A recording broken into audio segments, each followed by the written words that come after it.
Ética na investigação. Álvaro Vasconcelos destacou-se como opositor ao Estado Novo e à Guerra Colonial e viveu no exílio na Bélgica e em França até 1974. Regressou a Portugal depois de 25 de Abril, onde participou no processo de transição democrática e foi fundador do Fórum Demos. É detentor da Cátedra José Bonifácio da Universidade de São Paulo e colabora regularmente com os órgãos de comunicação social nacionais, na imprensa, o Público, Diário de Notícias, o Expresso, bem como na rádio e na televisão. Álvaro Vasconcelos é o nosso terceiro convidado nestas conferências e vai-nos falar sobre o humanismo sem fronteiras. Antes de lhe passar a palavra, queria vos dizer que a sessão será gravada e quem não quiser ser gravado, pedia que cortasse a câmara e que não utilizasse o microfone para fazer perguntas, podendo utilizar o chat, que não fica nas gravações. E era só isto. Álvaro, muito obrigado de novo e a palavra é sua. Muito obrigado por este convite, que eu aceitei com imenso prazer. Nós conversamos, creio, sobre esta conferência já o ano passado. E foi o ano Verdade, passado, sim. É não verdade, foi? sim. Foi o ano Foi sim. passado. Ora, ainda há bocado estávamos a comentar isso, antes de começarmos a sessão, que entre nós temos conversado sobre a conferência e hoje o mundo mudou de uma forma dramática. Quem diria que nós estaríamos no mundo que estamos hoje, e aqui é uma referência já agora ao mundo de hoje, do Stefan Zweig, sobre o qual também conversamos, que estávamos no mundo em que estamos há um ano, ou quando nós começamos a conversar, no final do ano passado. E o que é que eu pensei falar hoje convosco, e temos uma conversa, muito mais que eu fazer uma conferência, gostaria muito de ouvir também os vossos pontos de vista, e temos aqui uma troca de ideias, porque evidentemente estamos todos cheios mais de perguntas, de interrogações, de perplexidades, do que de certezas e de interpretações que sejam suficientemente claras para uma situação que muda a todos os minutos. Eu só para dar um exemplo, como isto muda a todos os minutos, ontem eu organizei uma tertúlia em Lisboa sobre que resposta europeia à presidência Trump, e com a Maria João Rodrigues. E a Maria João Rodrigues, quando chegou, perguntou-me: Álvaro, o que é que houve hoje de novo? Eu disse: hoje de novo, os Estados Unidos votaram na Assembleia Geral das Nações Unidas com a Rússia, a Coreia do Norte, a Nicarágua e mais um conjunto pequeno de países, a oposição a uma resolução a condenar a invasão pela Rússia da Ucrânia, no terceiro aniversário da invasão. Ou seja, tinha mudado, ainda de uma forma mais profunda, que a Maria João Rodrigues, que acompanha isto muito atentamente, de Bruxelas, onde ela preside a Fundação dos Partidos Socialistas Europeus, pensava. Portanto, eu não sei o que mudou há minutos. Portanto, vou falar-vos daquilo que me parecia, que eu já tinha pensado falar antes, e depois ver como é que o mundo, as mudanças que tiveram lugar, põe em causa ou acentuam aquilo que eu já tinha pensado antes de dizer. E queria começar por dizer alguma coisa, antes de chegarmos à questão do multilateralismo humanista e inclusivo e as suas implicações em vários domínios, queria começar por dar a minha visão do mundo atual. Eu creio que vivemos num mundo que eu tenho classificado de policêntrico. Há tendência para lhe chamar de multipolar. Multipolar é a ideia que há um conjunto pequeno de potências que entre si competem ou se aliam. Policêntrico quer dizer que, apesar também de haver essas potências que entre si competem e, por vezes, se aliam, todos os atores internacionais, pequenos e médios, inclusive as potências regionais, têm muito mais peso que tinham quando o mundo era bipolar, durante a Guerra Fria, ou era um mundo de hegemonia americana, como foi a seguir à queda do Muro de Berlim e pelo menos na década de 90 do século passado, até aos inícios do ano 2000, até, digamos, se quisermos, à invasão americana do Iraque. Nesse mundo policêntrico, há, no fundo, três potências, ou há duas grandes potências, sem dúvida, que é os Estados Unidos e a China. E existe uma superpotência militar, que é a Rússia, mas superpotência militar, sobretudo devido à sua capacidade militar.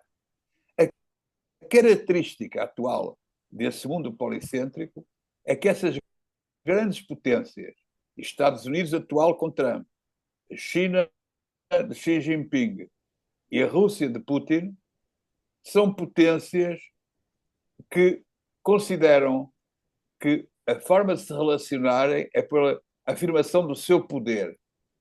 Ou seja, não é pelo respeito pelas regras internacionais, pelo multilateralismo, mas é uma afirmação de poder. E, por isso dizemos que estamos num mundo de confronto de potências em que a força passou a regra do mais forte passou a ser preponderante. Evidentemente que isto é uma situação extremamente complicada para o multilateralismo, para a resolução dos grandes problemas internacionais, num momento em que os desafios e as emergências para a nossa humanidade comum são enormes. Nós vivemos, sem dúvida, num mundo globalizado. Há uma consciência em contradição com esta tendência de grande parte da humanidade que tem um destino comum e que enfrenta algumas ameaças existenciais, mas o multilateralismo não acompanha. É um mundo fragmentado, cada vez mais fragmentado, e com menos capacidade de governação global para responder a estes desafios. Ou seja, há um paradoxo, uma contradição entre a globalização humana, a consciência de uma humanidade comum, como diz o filósofo francês Edgar Morin, e um mundo fragmentado de conflito de grandes potências. E há um conjunto de desafios que eu acho que são muito claros se nós pensarmos rapidamente, que estão evidentes para esta humanidade comum, para nós todos. Antes de tudo, o desafio climático. Nós todos sabemos que a emergência climática, que é um problema gravíssimo para a humanidade, que pode pôr em causa a vida na Terra em muitas regiões da Terra, não é? Os mais pessimistas dizem que a Terra se vai reduzir à vida nos polos, e são as visões apocalípticas da mudança climática, mas é baseado em dados científicos. Há, de facto, um problema gravíssimo do ponto de vista climático. Há um problema gravíssimo do ponto de vista das democracias. As democracias que nós consideramos durante tantos anos estáveis e como representando o futuro da humanidade, hoje estão em regressão. Hoje há menos democracias que havia há 20 anos. Depois de um período de progressão democrática, desde a Revolução de 25 de Abril de 1974 em Portugal, assistimos àquilo que se chama um processo de autocratização no mundo inteiro. Isso, evidentemente, que é um problema gravíssimo. E há aqueles que, continuando na linha apocalíptica, que dizem que estamos a aproximar do fim da democracia. Temos também, como um grande problema atual, e que vos interessa, sobretudo na vossa área da engenharia, a questão da engenharia, que é o desenvolvimento da inteligência artificial, que é vista por alguns também como um problema existencial, como diz o Prémio Nobel da Física, Geoffrey Hinton. Nós estamos a enfrentar um problema existencial no domínio da inteligência artificial. E, finalmente, a questão nuclear, que essa põe, e já há muito tempo que sabíamos, que punha um problema de sobrevivência na vida da Terra, que uma guerra termonuclear acabaria com a vida, pelo menos no hemisfério norte, se a guerra se desse só no hemisfério norte, hoje voltou a estar na agenda Putin deve ter repetido umas 15 ou 16 vezes, desde o começo da guerra da Ucrânia, que podia usar armas nucleares. Portanto, a humanidade enfrenta problemas gravíssimos. E dentro esses problemas eram gravíssimos antes do Trump, já antes do Trump ganhar as eleições. Ainda no período Biden, era claro que o sistema internacional não estava a encontrar resposta para estes problemas, e a minha convicção nessa altura é que isso vinha da falta de inclusão de todos os Estados do mundo, de aceitação por parte dos Estados Unidos ou do mundo ocidental, mas em particular pelos Estados Unidos, de que as relações de poder no mundo tinham mudado e que não podíamos continuar com uma ordem internacional que tinha sido criada pelos vencedores da Segunda Guerra Mundial. Portanto, precisávamos de um multilateralismo inclusivo para que fosse eficaz, humanista para que fosse capaz de defender os direitos, a vida na Terra, os direitos humanos, a democracia, enfrentar a questão climática, etc, etc. Ora, a eleição de Trump veio transformar radicalmente, e do ponto de vista negativo, esta situação. Porque os Estados Unidos, hoje, transformaram-se tem um líder que é um autocrata, que não acredita no multilateralismo, que só acredita na política de poder e que tem uma vontade de destruição da democracia americana.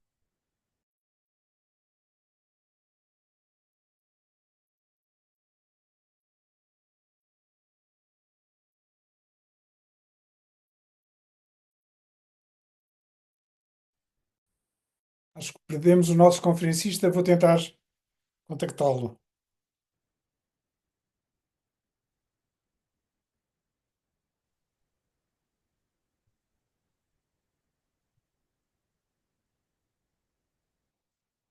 Álvaro, a sua chamada caiu. Deixamos de ouvir. Não, não. Nem ver nem ouvir. Podia-se ligar outra vez, se fizesse favor.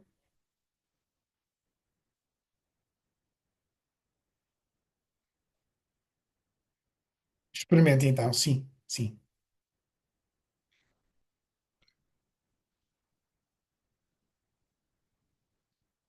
Vai-se ligar outra vez. Não tinha dado conta que a chamada tinha caído. Ele já estava com a imagem parada há muito tempo.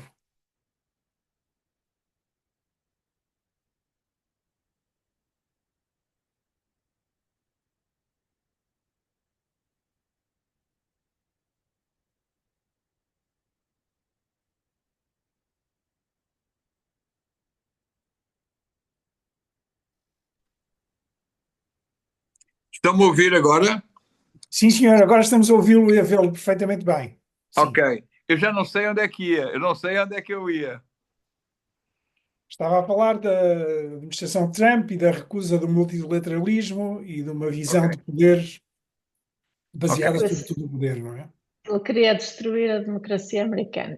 Sim, foi Eu mais quero ou destruir a menos. democracia americana e eu estava a dizer que devíamos agora aproveitar este momento desta minha conversa para refletirmos o que é esta corrente, como definir esta corrente que o Trump representa e que também atravessa muitos países europeus, que nós temos chamado de populismo, de nacional-populismo, de extrema-direita.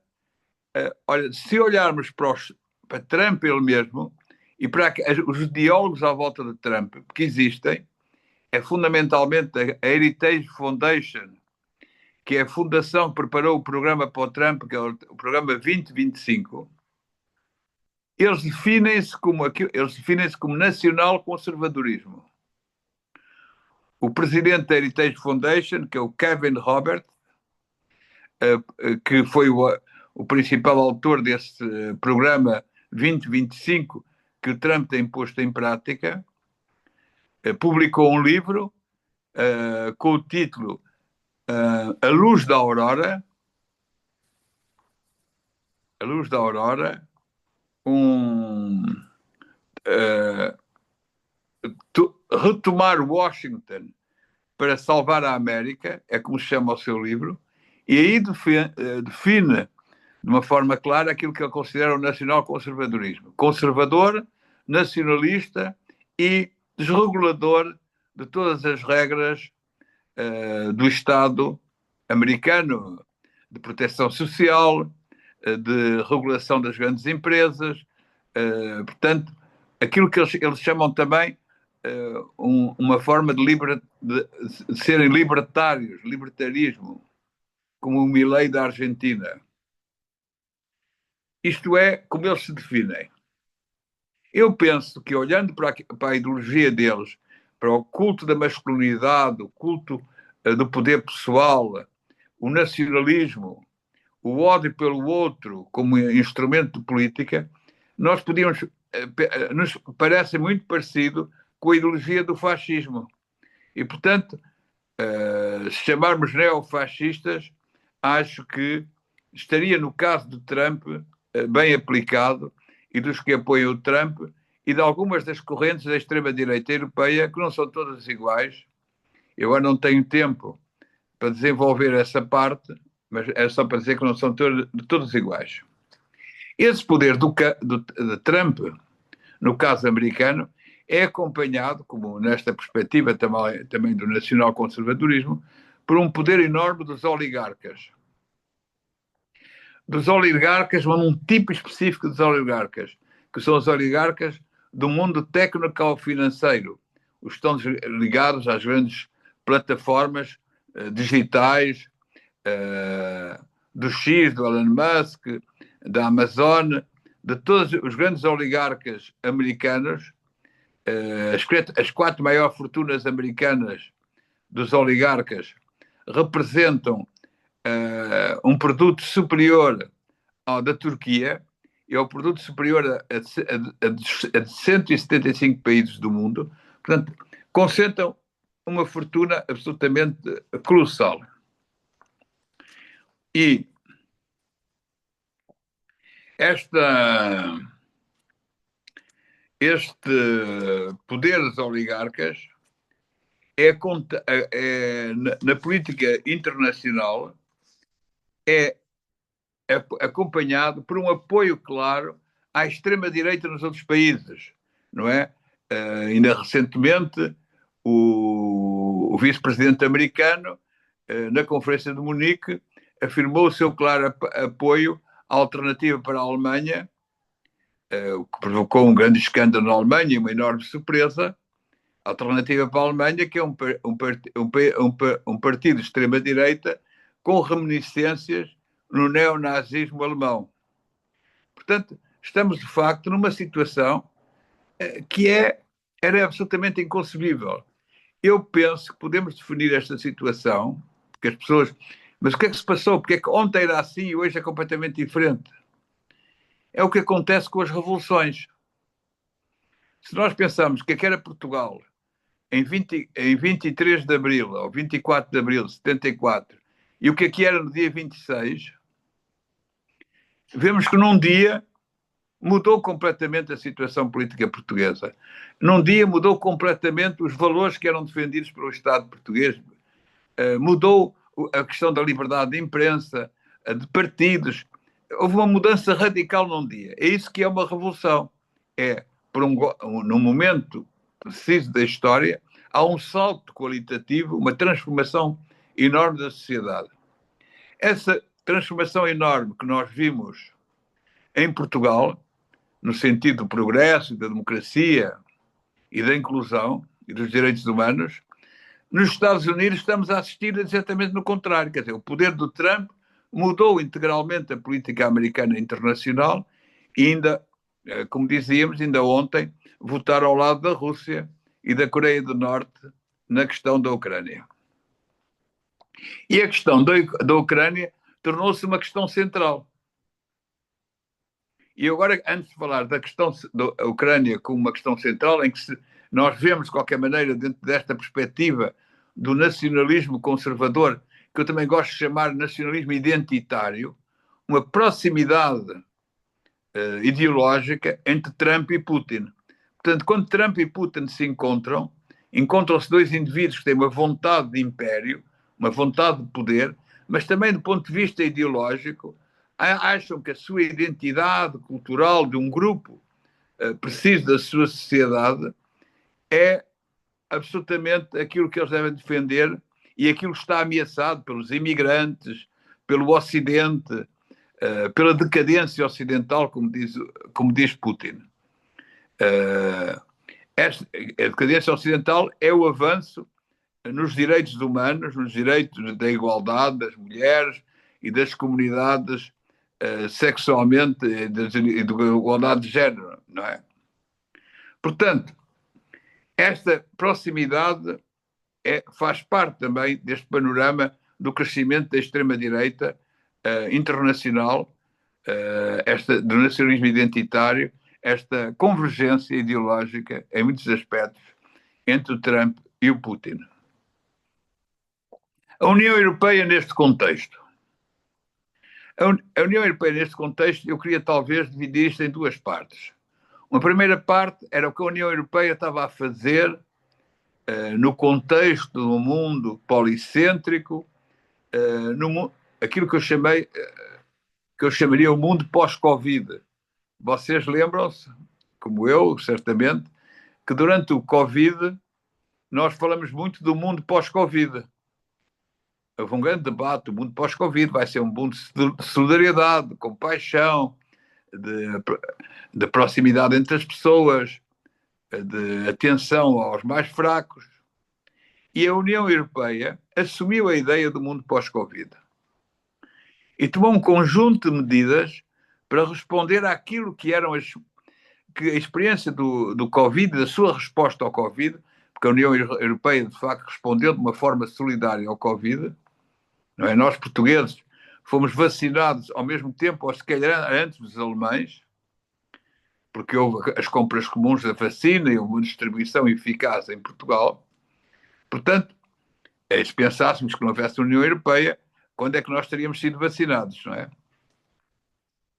Ora, a União Europeia, para responder ao mundo pós-Covid, estava a tomar uma série de medidas que continuam a ser essenciais.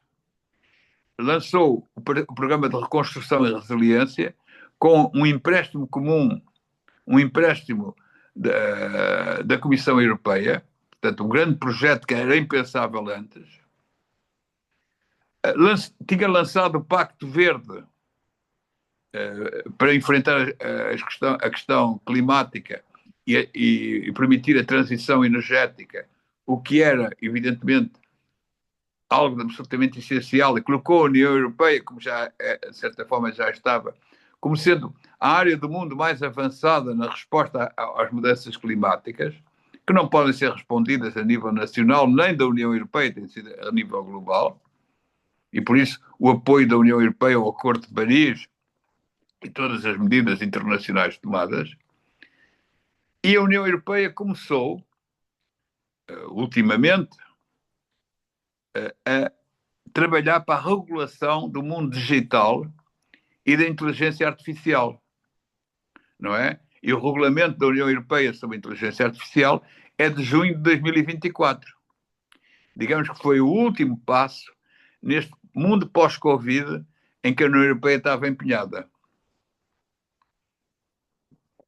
Entretanto, também nesse mundo pós-Covid, encomendou um relatório ao antigo primeiro-ministro italiano e presidente do Banco Central Europeu, Draghi, sobre como é que a União Europeia devia responder a um conjunto de desafios, e o relatório Draghi é extremamente interessante.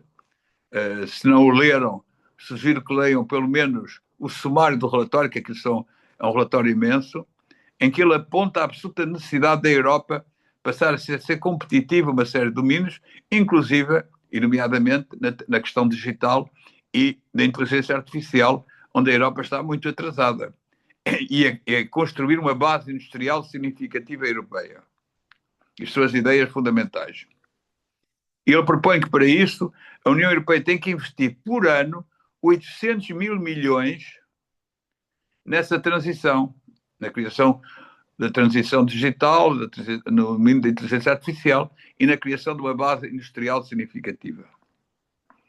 Poderíamos dizer que se não houvesse a guerra da Ucrânia, a União Europeia iria continuar a construir o mundo pós-Covid e se calhar criaria as condições de resposta para esse mundo pós-Covid.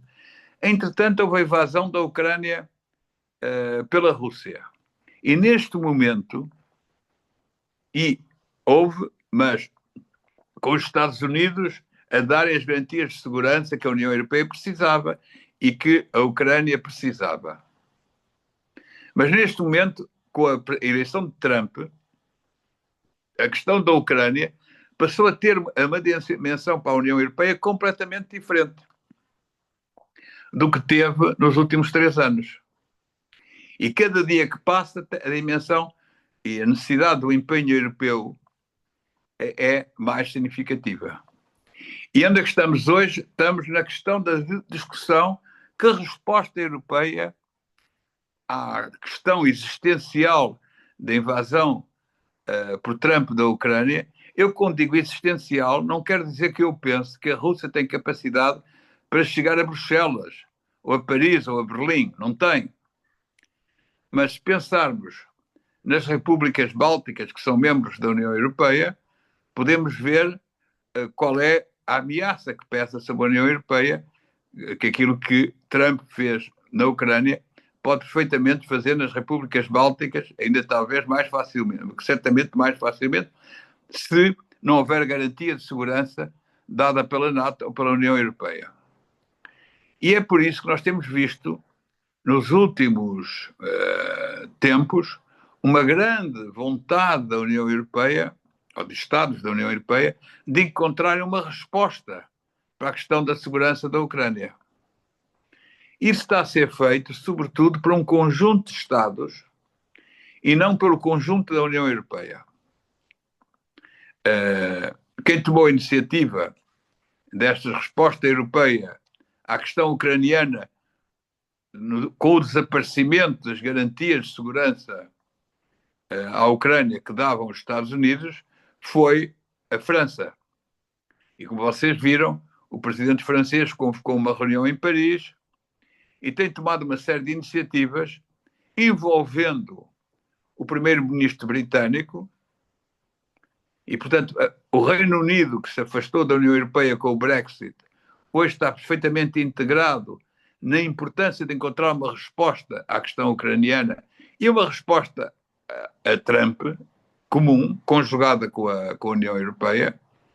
E a Alemanha teve eleições neste fim de semana e nós hoje podemos dizer que a Alemanha, o novo chanceler alemão, Merz, está absolutamente disponível para alinhar com a França e com o Reino Unido na procura de uma resposta para a questão ucraniana. Aliás, é muito significativo que o novo chanceler alemão, no dia de tomada de posse, no dia em que ganhou as eleições e no seu discurso de vitória, disse: nós neste momento já não contamos com a garantia de segurança americana. O laço transatlântico está rompido. E temos como europeus assumir a defesa da Europa e a defesa da Ucrânia. Isto é uma mudança muito radical da política alemã. E, nesse contexto, Merz anunciou também que vai pedir ao Congresso alemão, ainda antes da formação do governo, ao Parlamento alemão, que mude a Constituição alemã para acabar com o freio dos 5% de despesas, de maneira que possa, de 5% de um freio que eles criaram para não permitir o déficit alemão, para que possam dar um salto significativo para atingirem um gasto significativo no domínio da defesa, que ele fala de 200 mil milhões de euros. Portanto, estamos numa situação, desse ponto de vista, extremamente diferente, mas em que os alemães estão a assumir uma posição de grande... podem assumir uma posição extremamente importante. E aqui põe-se a questão, e os outros Estados europeus? Vamos pôr o acento num grupo de Estados que age fora da União Europeia, Nós temos mecanismos na União Europeia, que são as cooperações reforçadas, para podermos fazer isso no quadro da União Europeia. E é isso que hoje está, no fundo, na discussão. Vai a União Europeia agir como um conjunto na resposta à questão ucraniana e vai continuar naquilo que eu chamei a construção do mundo pós-Covid, o seu lugar no mundo pós-Covid, ou vai a União Europeia dividir-se sobre esta questão. E é por isso que é preciso que todos os passos que sejam dados por este grupo de países que está disponível e tem capacidades para agir, de conseguir manterem isto como um espaço aberto aos outros Estados da União Europeia que estejam disponíveis e o façam do quadro da União, que é no quadro das cooperações reforçadas. Eu queria agora dizer 2 ou 3 coisas sobre a inteligência artificial. Eu queria ter uma ideia de quanto tempo ainda tenho para falar. Não sei, vou ver aqui. Eu acho que se falar mais de 7 a 10 minutos estaria bem, acha bem? Acho muito bem. Perfeito. Então, é o que eu preciso. Então, se nós pensarmos neste contexto que eu referi algumas questões em que me pareciam que era essencial encontrar-se uma resposta multilateral, em que o multilateralismo é absolutamente essencial. É a questão, como eu já disse, da mudança climática, mas penso que é também a questão da inteligência artificial. E queria dizer 2 ou 3 coisas sobre a inteligência artificial que nos põem questões de ética essenciais. Neste momento, há claramente, para além de uma corrida à defesa, às despesas no domínio militar, quer na União Europeia, quer na China, quer na Rússia, por todo o mundo, há uma corrida ao armamento, não é? A União Europeia, discute-se na União Europeia investimentos no armamento de cerca de 500 mil milhões de euros, através de um empréstimo. Não é seguro que isso vá acontecer, mas é o que está em discussão.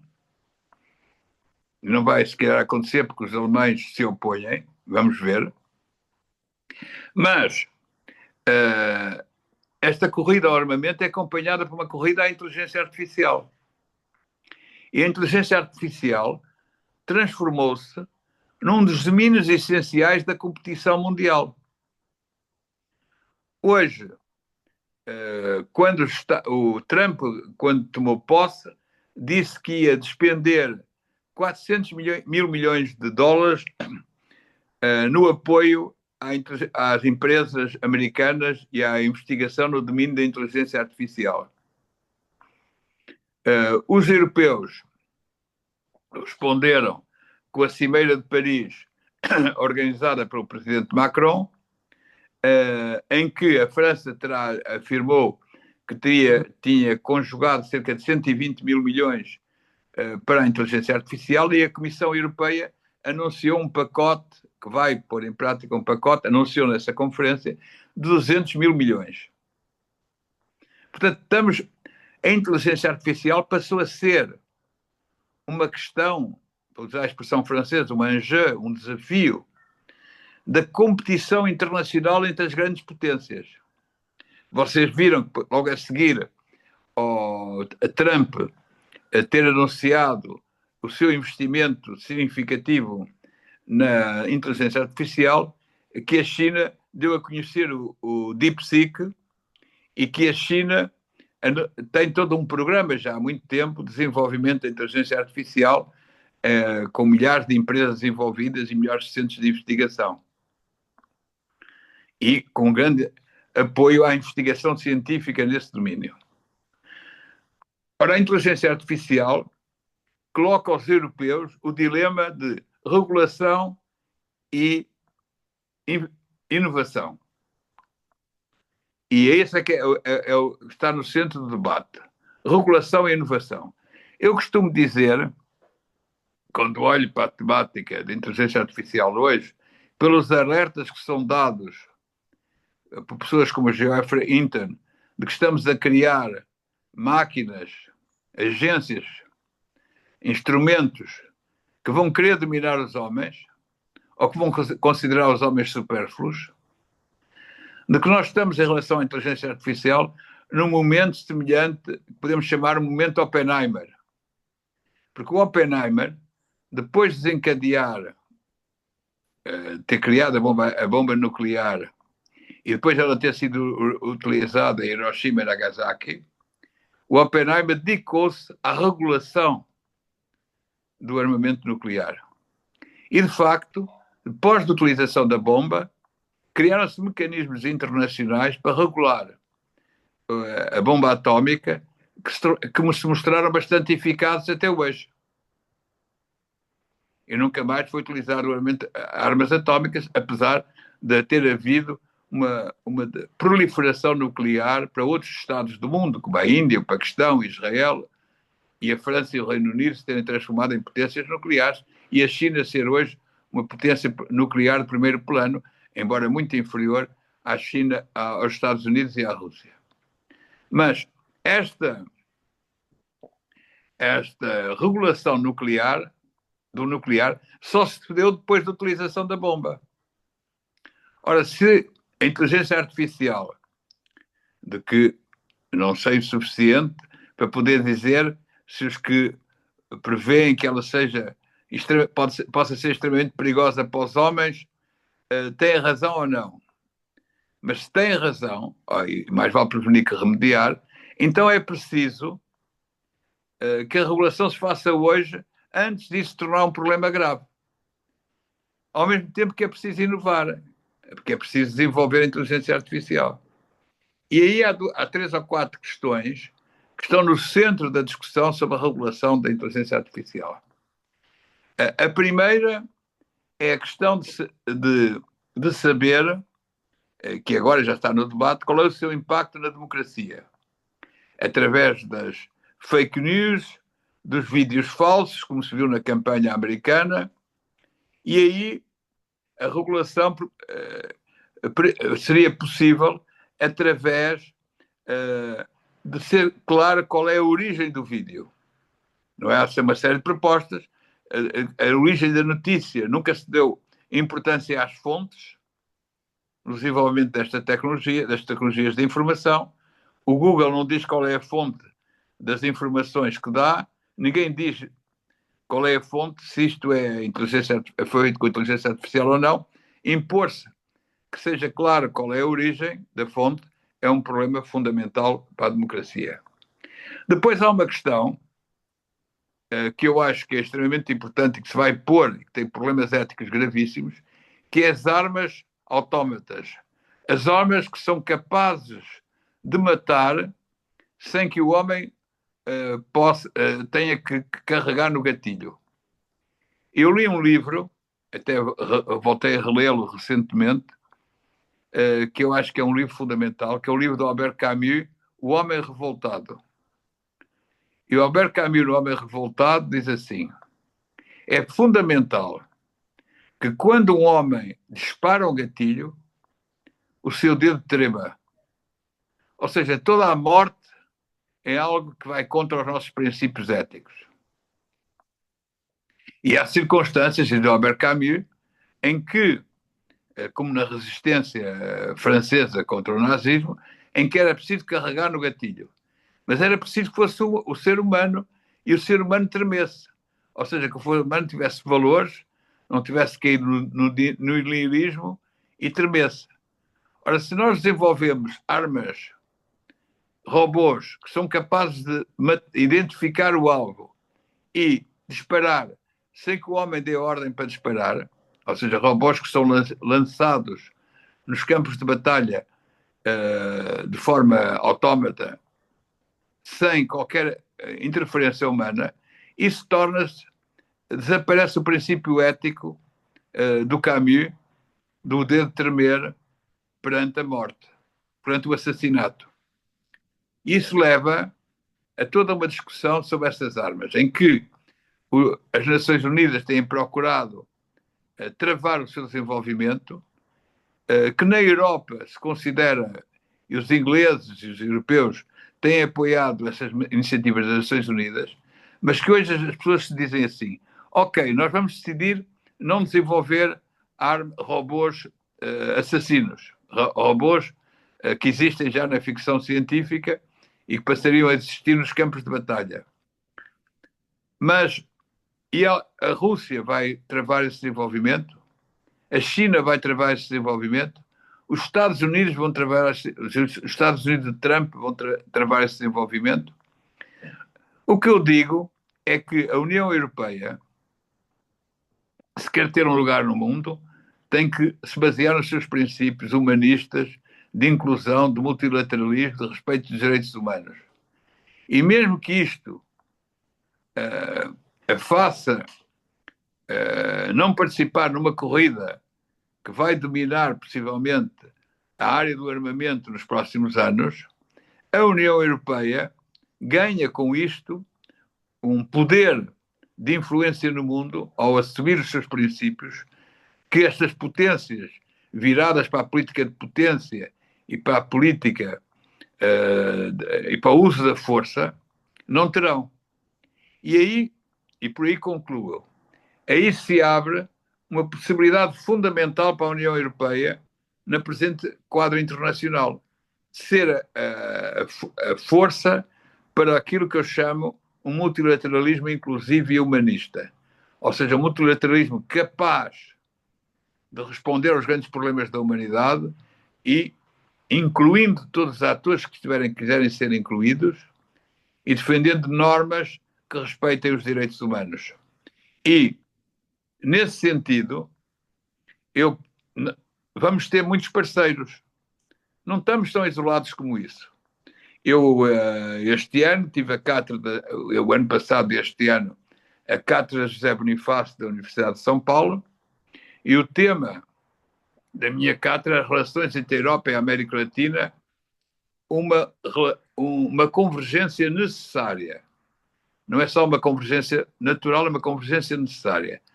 Necessária porque o mundo precisa que a Europa e a América Latina, como a Europa e os países democráticos do mundo e outros países do mundo, se unam para responder a estes grandes problemas internacionais. E se unam com base nos valores que a União Europeia defendeu de regulação, de convergência humana, de diversidade, de recusa do ódio sobre o outro, de compaixão, de combate ao obscurantismo. Isto são trunfos para a União Europeia, também do ponto de vista de desenvolvimento tecnológico e científico. Porque um dos problemas que os Estados Unidos vão ter com Trump é que o obscurantismo vai travar o desenvolvimento científico. Isto está claríssimo nos Estados Unidos, depois podemos discutir isso na conversa para eu poder terminar. Ou seja, a defesa do iluminismo é uma vantagem extraordinária também na competição internacional, até e no domínio da inovação e no domínio da pesquisa e da ciência. Portanto, preservarmos os nossos valores, mantermos as nossas regras, não recusarmos perante a chantagem brutal que vamos receber dos Estados Unidos, sofrer dos Estados Unidos, para desregular, acabar com as regras europeias e o seu quadro supranacional, é o que nos dará força para encontrar parceiros no mundo para criar esta ordem internacional que eu preconizo. E por aqui terminava e muito obrigado. Álvaro, nós é que agradecemos, foi um prazer ouvi-lo, acho que fez uma descrição muito atual, como dizia no princípio, muito perante as coisas absolutamente recentes, e deixe-me só coisas absolutamente recentes, coisas curiosas. Acabei de receber uma notícia da RTP: o Tesla vendeu menos 50% dos automóveis na Europa, o que teve efeitos imediatos em Wall Street, o que é um sinal curioso. De qualquer modo, muito interessante. Eu não gostava de deixar de lhe colocar desde já uma questão, que é: o que nos descreveu é absolutamente realista, contudo, as ameaças militares são reais, a defesa da Ucrânia, e mesmo que haja uma paz com a defesa das linhas e do cessar-fogo serão necessárias armas, é o problema da Europa, que não tem uma indústria militar uniforme. Investir na defesa no momento atual será comprar mais armas americanas. Como é que nós, cientistas, pessoas que trabalham em tecnologia, que estão no mundo académico, se colocam perante este problema que já não é só aquilo que os europeus chamam de dual-use, que é coisas que podem ter uso pacífico e militar, é mesmo, a certa altura, no desenvolvimento de armas. Gostava de ouvir sobre esta questão, que é uma questão ética que se nos coloca com enorme, enorme premência. Muito obrigado pela questão. É uma questão muito pertinente. A criação de uma... Neste momento há um problema fundamental. A Europa, para defender a Ucrânia, precisa de duas coisas. Precisa de forças do terreno, mas precisa ainda do apoio norte-americano. E por isso nós vimos o presidente Macron ir a Washington tentar convencer os americanos a dar aquilo que eles chamam backstop, ou seja, uma retaguarda de dissuasão, e não é seguro que ela vá acontecer. Porque aquilo que a Europa precisa de fazer, que é aquilo que disse, que é criar uma base industrial de defesa significativa e que seja independente da americana, vai demorar tempo. O novo chanceler alemão quer começar já, mas vai demorar tempo. Portanto, vamos ter aqui um período de transição em que nós vamos, na Europa se vai discutir a criar uma base industrial de defesa significativa, em que se vai procurar que as encomendas militares que vão ser feitas pelos exércitos europeus, que vão todos crescer nos próximos anos e aumentar as suas despesas militares, mas os franceses vão passar para 3,5% do produto em despesas militares.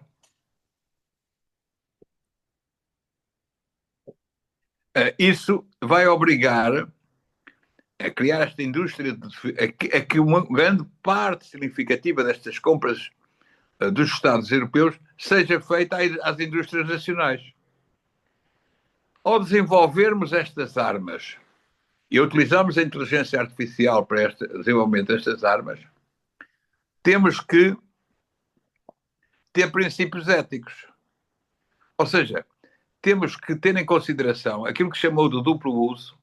Hoje é uma questão muito, muito importante, porque aquilo que se viu, já se viu, por exemplo, no caso de Gaza, foi a OpenAI americana e a Microsoft a ajudarem o exército israelita a identificar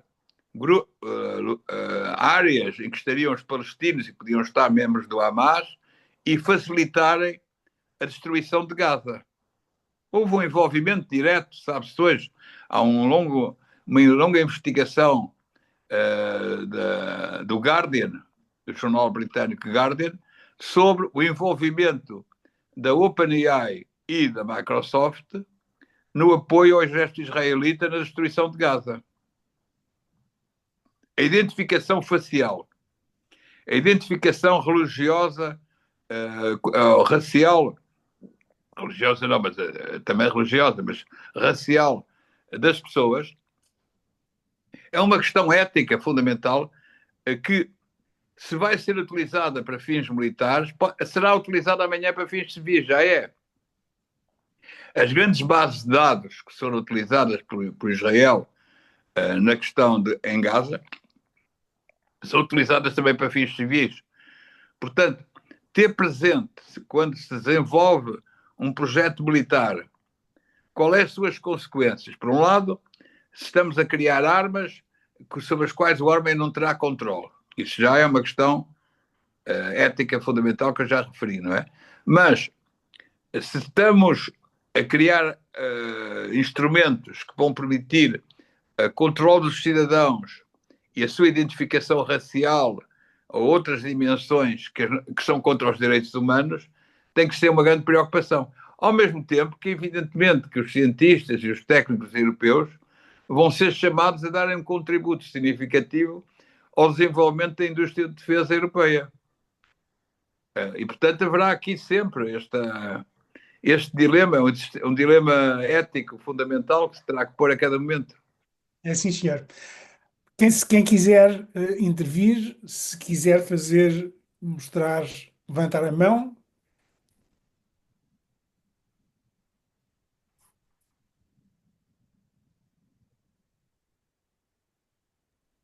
Temos o professor António Ferrari Almeida, penso que quer intervir.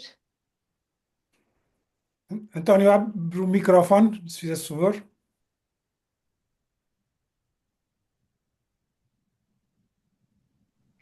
Não estamos a ouvi-lo, professor. Não te estamos a ouvir ainda, António. Já está. Desculpem. Boa tarde a todos. Obrigado, Álvaro, por a sua intervenção. A questão que me ponho é sobre qual será o reflexo desta necessidade do investimento nas indústrias militares no modelo social europeu e se eles são compatíveis ou que transformações é que serão necessárias para os tornar compatíveis. António, muito obrigado pela questão, uma questão também de uma enorme pertinência, que está no debate europeu. Vai-se cortar, porque, como eu disse, há dirigentes militares europeus e de segurança europeia que falaram em cortar as despesas sociais para avançar nas despesas militares. Ora, isso seria, neste momento, um suicídio, porque a gente vê a extrema-direita a crescer nos países europeus também muito com base na problemática da desigualdade, não é? E se a questão de segurança enfrentar a ameaça que representa hoje a Rússia para a Ucrânia e para os países bálticos, vamos dar este exemplo, ou para a Geórgia, ou para a Moldóvia, e, ao mesmo tempo, sabemos que existe no interior dos nossos países movimentos políticos que estão próximos do Trump e de Putin, é tão importante travar Putin na Ucrânia como travar esses movimentos.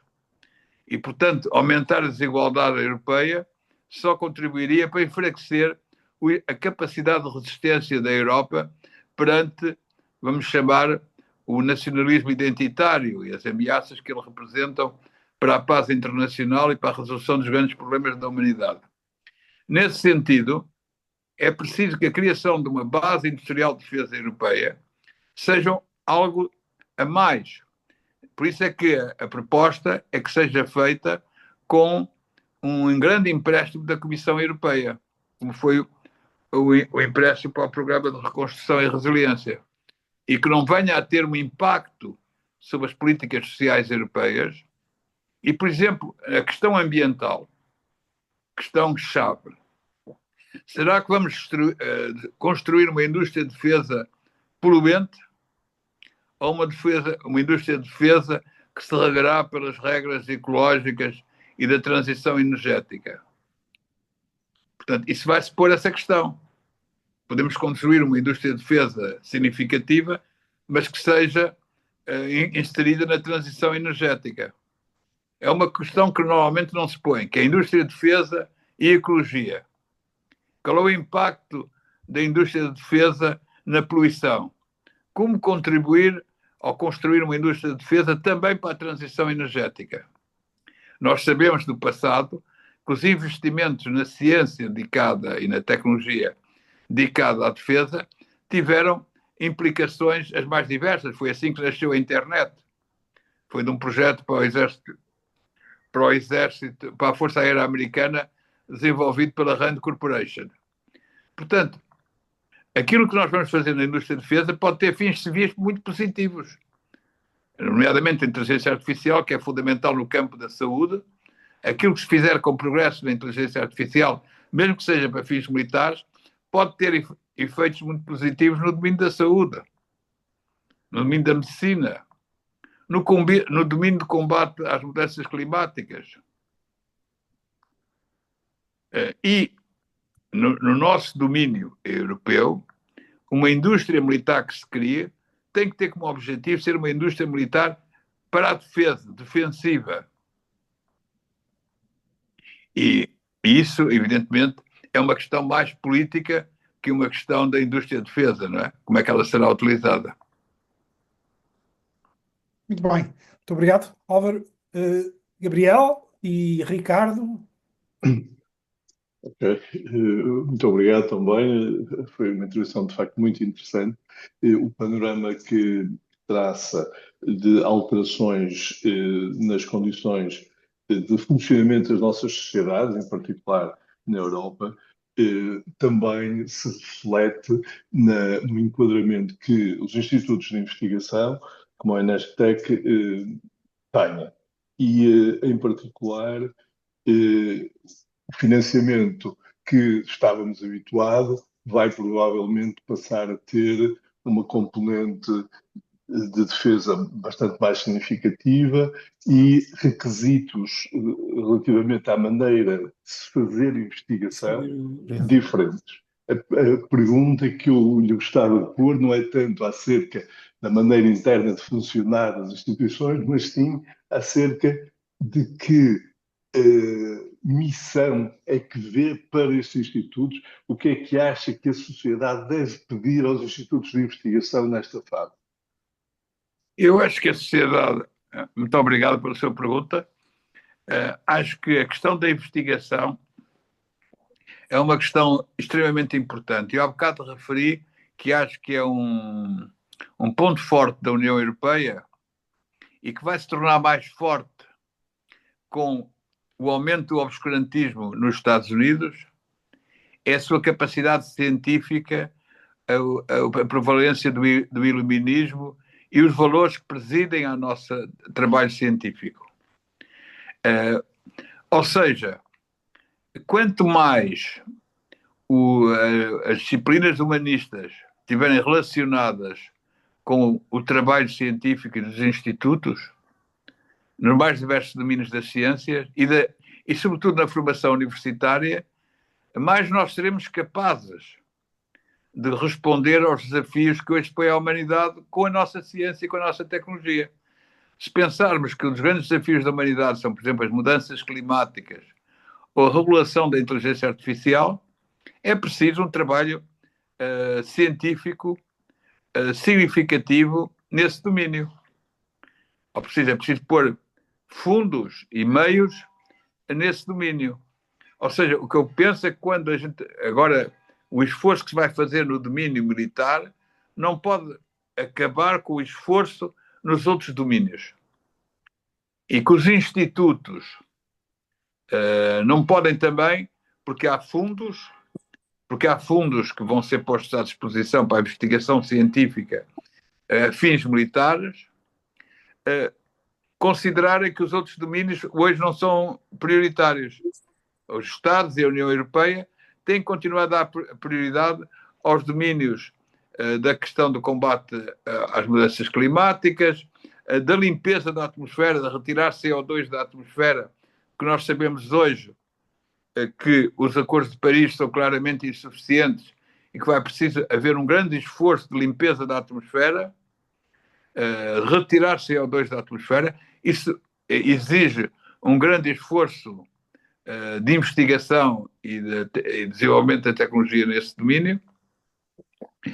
A forma de combater tudo o que é desinformação pede também um esforço tecnológico significativo e, sobretudo, eu acho que é absolutamente fundamental para se hoje ter resultados ter-se uma perspectiva de pensamento complexo, como disse o Edgar Morin, em relação aos grandes problemas. Ou seja, juntar várias disciplinas, disciplinas técnicas, a engenharia e outras, a física, a biologia, a filosofia, a psicologia, tudo isso tem que ser integrado no esforço científico, no esforço tecnológico.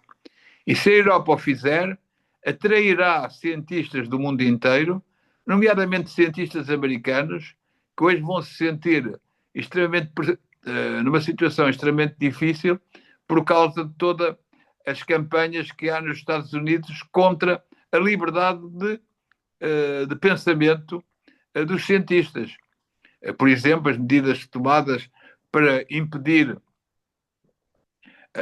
a afirmação do direito à diversidade, isso enfraquecerá a investigação científica americana. O negacionismo ecológico enfraquecerá a investigação científica americana, e a Europa pode ter um programa, e estes programas podem contar com cientistas americanos que vão sentir necessidade de continuar a fazer a sua investigação de forma livre e de acordo com os seus princípios. Muito obrigado, Álvaro. Ricardo?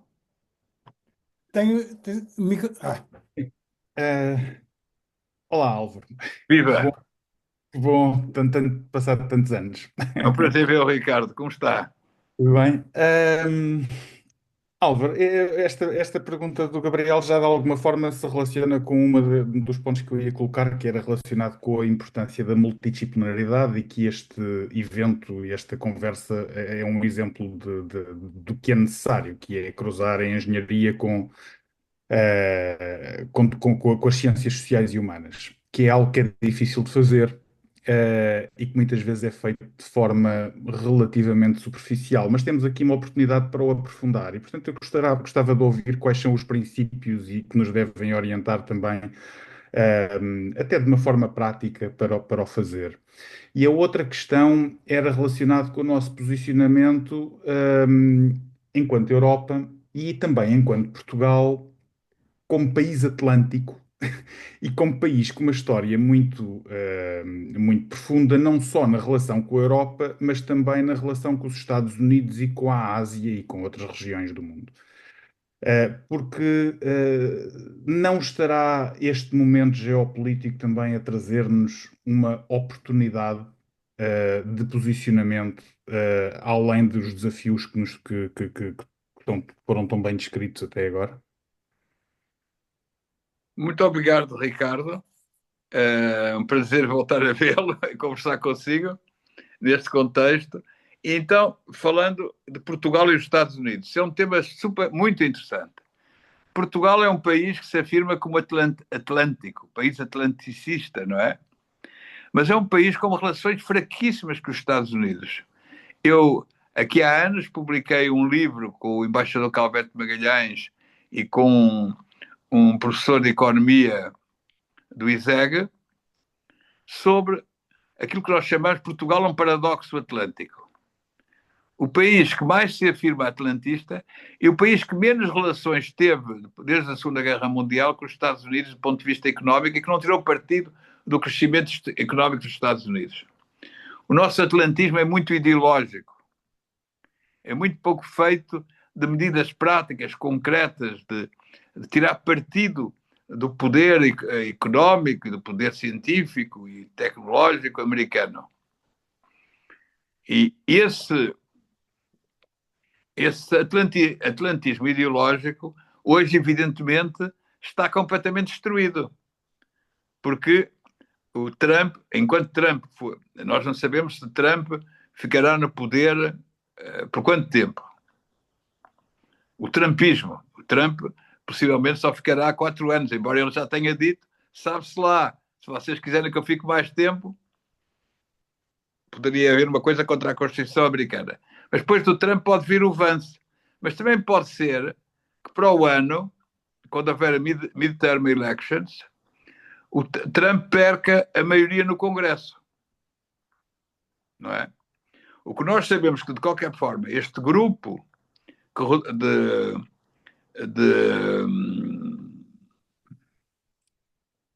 técnico-financeiro, de oligarcas que rodeia o Trump, tem uma concepção do capitalismo que é capitalismo sem democracia. Capitalismo sem os valores fundamentais da democracia, do Estado de Direito, da liberdade, da igualdade, etc. E isso, evidentemente, é um corte abissal com a nossa maneira portuguesa de ver os Estados Unidos, como os Estados Unidos, apesar da falta de relação, como sendo a âncora fundamental para Portugal em muitos domínios. Âncora ideológica, não prática. Portanto, nós agora vamos ter que repensar completamente isso. E onde é que nós portugueses, temos alguns contributos importantes a dar? Um é certamente na relação que a Europa... É a partir da Europa que a gente pode dar essa relação. É na relação com o Brasil. O Brasil, para nós, é um parceiro incontornável, para os portugueses, não é? E para a Europa, o Brasil hoje é fundamental, porque o Brasil é uma potência ecológica. O Brasil vai organizar a COP30 e é preciso que a União Europeia e o Brasil, o Mercosul e os países do Pacto Amazónico, criem uma perspectiva comum para enfrentar o problema climático no momento em que o Trump está a desconstruir tudo que é multilateral e saiu do Acordo de Paris. Aí está uma resposta em que Portugal se empenhasse a sério, a diplomacia portuguesa fizesse disso uma questão central, poderíamos ter um papel importante. Outro exemplo é a CPLP, a Comunidade dos Países de Língua Portuguesa. Ainda na questão ecológica, a Comunidade dos Países de Língua Portuguesa tem países em quase todas as grandes regiões do mundo, não é? Tem países em todas as regiões do mundo. Timor, a África, a América Latina, há países em regiões vitais do mundo. Pois dinamizar a relação com esses países à volta de temas que não seja apenas a coisa luto-tropical, somos todos de língua portuguesa, temos todos o mesmo passado, uma cultura comum, etc. Mas em questões absolutamente concretas, até da cooperação científica e tecnológica, inclusive também no domínio da questão ambiental, é evidentemente que pode ser extremamente útil para o mundo atual. Portanto, nós temos que viver agora ultrapassar esta crise da morte do atlantismo ideológico, para assumirmos aquilo que já assumimos do ponto de vista prático há muito tempo, que somos um país integrado na União Europeia, com uma visão do mundo em que tem uma sensibilidade própria e que pode tirar partido dessa sensibilidade própria em muitas regiões do mundo. Não sei, Ricardo, se respondi à sua questão. Sim, sim, Estas questões não têm propriamente uma resposta. São pensadas e é muito particularmente interessante ouvir estas intervenções e estas questões e estas respostas. Não sei se há mais alguém, não vejo neste momento nenhuma mão levantada. Sandra, não sei se vê. Não, professor, nós tínhamos, era um comentário que estava no chat, do Tiago Sousa Gonçalves, foi já há algum tempo, pelo que poderá estar desatualizado, de qualquer das formas eu acho que o devo ler. Começa por agradecer a apresentação ao professor Álvaro, e a pergunta que tenho pensado nos últimos anos pós-Covid é a seguinte: tendo em conta a experiência europeia, peço desculpa porque apareceu-me aqui uma mensagem. Tendo em conta a experiência europeia nas duas últimas grandes guerras, por que é que, aparentemente, ficamos quase totalmente dependentes do apoio dos Estados Unidos no âmbito da defesa? Enquanto que a cooperação é necessária e benéfica, temos, desde sempre, tido um plano de contingência, não teria sido ideal? Esta é a questão. Dá a sensação de que a Europa é um mar de burocracia e não faz muito. Não, isso é um tema interessantíssimo, não é? É outra questão que hoje se coloca muito à Europa. A Europa pensar o que é que não fez para poder fazer agora. O que não fez, podemos dizer que teve, os europeus pensaram que tinham enormes vantagens nisso, porque concentraram-se, depois da queda do Muro de Berlim, naquilo que chamavam os dividendos da paz, desmobilizaram grande parte dos seus exércitos, acabaram com o serviço militar obrigatório, e dedicaram-se a outras questões, a questões sociais, a questões, apesar das grandes desigualdades sociais que consideraram persistir, a Europa considerou que vivia num mundo de paz e que tinha a segurança garantida pelos Estados Unidos. Ora, já há muitos anos que há muitos europeus que dizem, atenção, que isso não será sempre assim, que é preciso... E isso começou a ser dito muito fortemente depois da guerra do Iraque. Depois da invasão americana do Iraque, em que houve uma clara ruptura entre alguns Estados europeus e os Estados Unidos, houve muitos europeus que começaram a dizer que era preciso pensar seriamente a defesa. Simplesmente, a defesa tinha-se transformado num tabu na União Europeia. Porque quando se tentou uma política europeia de defesa, foi em 1952, que era a Comunidade Europeia de Defesa, essa Comunidade Europeia de Defesa foi chumbada no Parlamento francês. E a partir daí mais ninguém quis levantar essa questão de uma forma muito clara. E depois, o fim da União Soviética criou um ambiente internacional e europeu em que parecia que exércitos é só para missões de paz no terceiro mundo.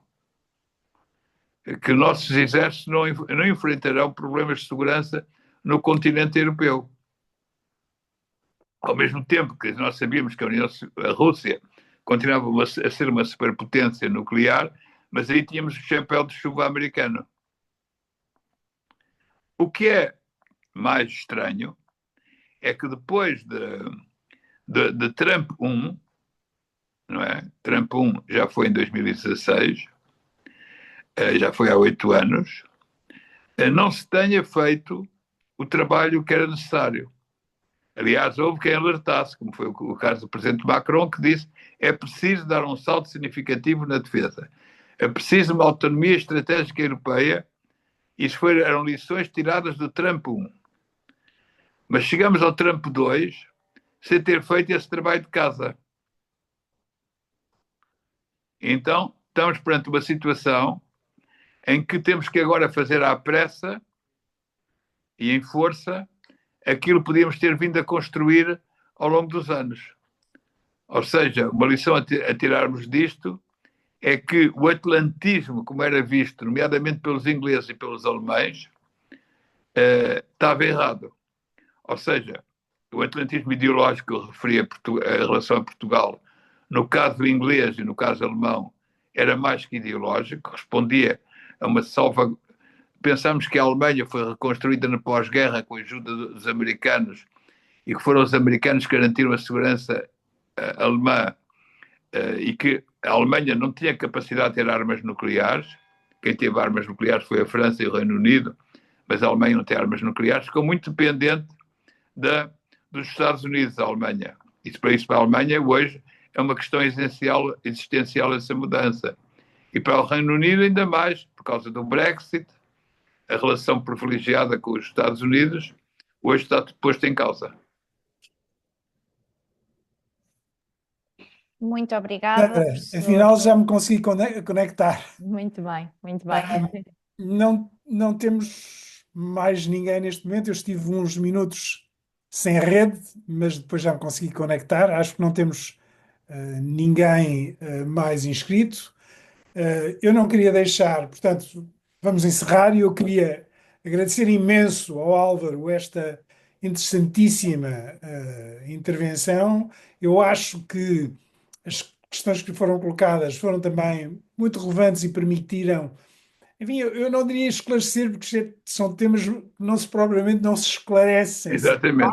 se fazem pensar, alimentam a reflexão e é isso que nós pretendemos neste nosso ambiente de engenharia.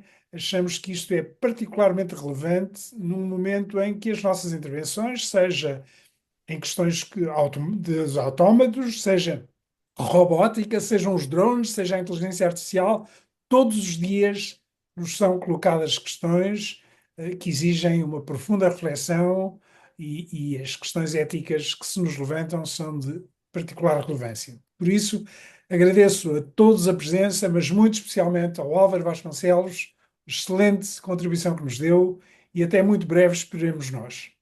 Muito Muito obrigado. obrigado. Foi um enorme prazer.